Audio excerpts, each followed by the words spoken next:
My channel and my videos are not only about Chinese language, it is also about the culture.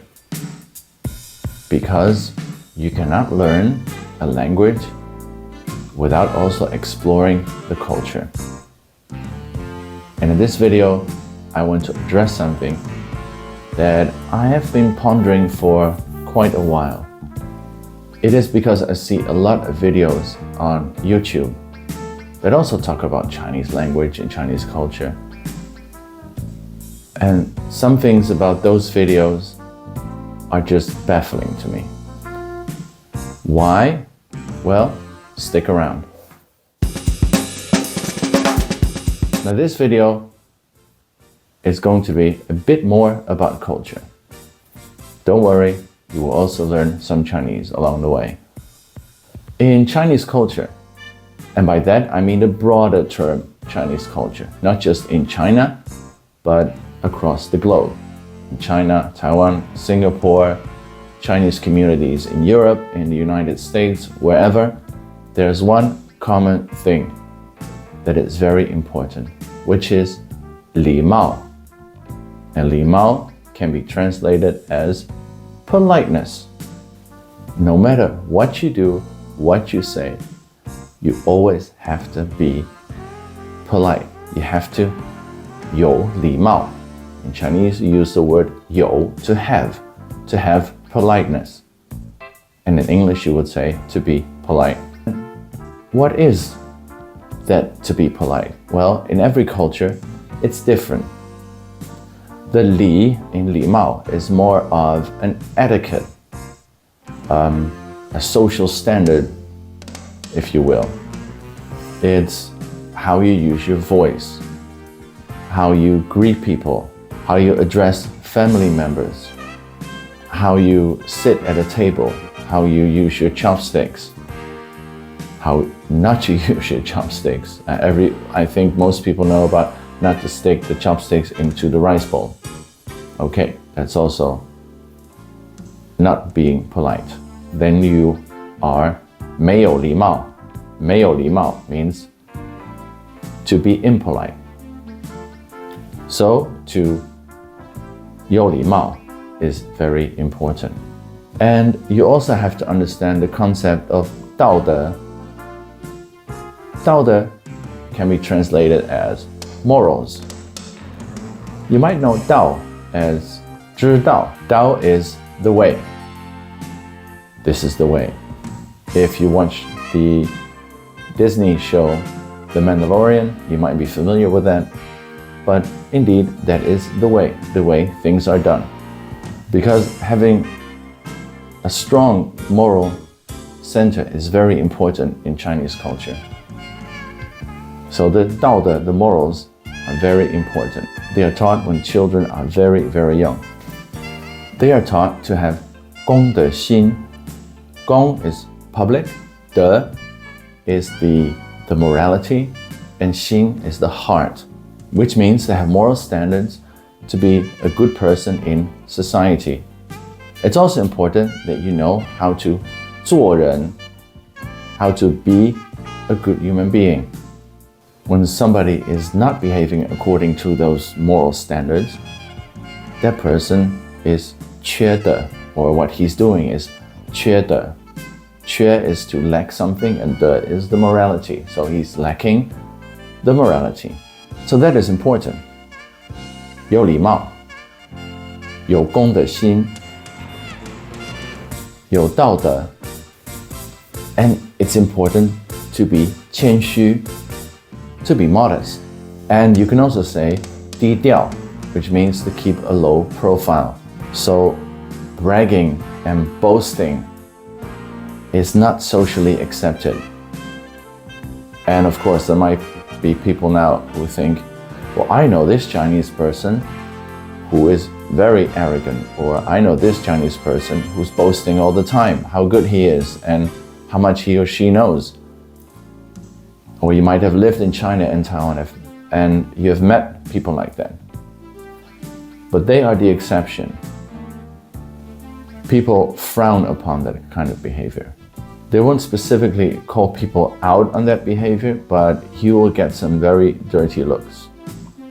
And those are enough to make people feel embarrassed, to make people feel 不好意思. And if you don't feel 不好意思, well, then you're not really in tune with what is going on. Read the room, as they say. In China and Taiwan, being 骄傲 is not accepted. 骄傲 is being arrogant. It's the opposite of 谦虚 or 低调. In Taiwan, people also say 爱现, which is not a good thing if people describe you that way. It means you show off all the time. You 爱现. And if you do that, it's very easy to offend people. You 得罪别人. You offend other people. To 得罪 someone is to offend that person. And remember, I said in the beginning that I wanted to make this video because there were some things that were absolutely baffling to me. If you claim to be so in tune with Chinese language and Chinese culture, why do you go around harassing other people? That in itself is 非常没有礼貌. You don't go up to people, pretend not to speak their language, and then after a few minutes, you start speaking Chinese. You have wasted valuable time of those people. You are mocking them, you're making a fool of them, and that is 非常缺德. That is not done. You've seen the videos. They're at a market or a supermarket, a restaurant. These people are there trying to do their job, trying to live their lives, trying to make money. And then you come there and you bother these people just to get some likes and to get subscribers.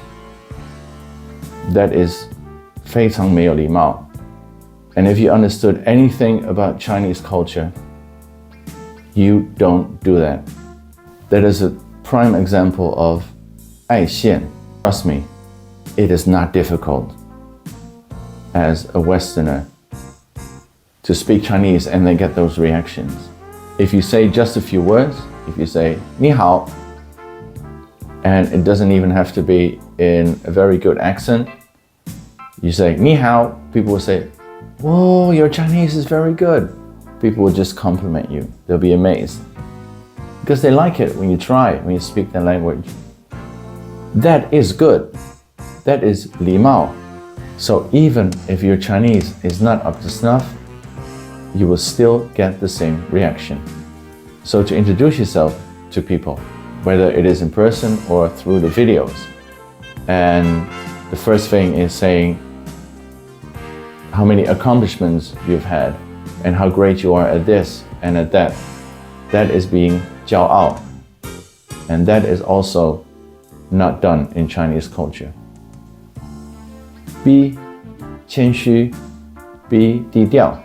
Of course, it is okay to feel proud, but it is very rude, again, to say that right off the bat, to introduce yourself in that manner.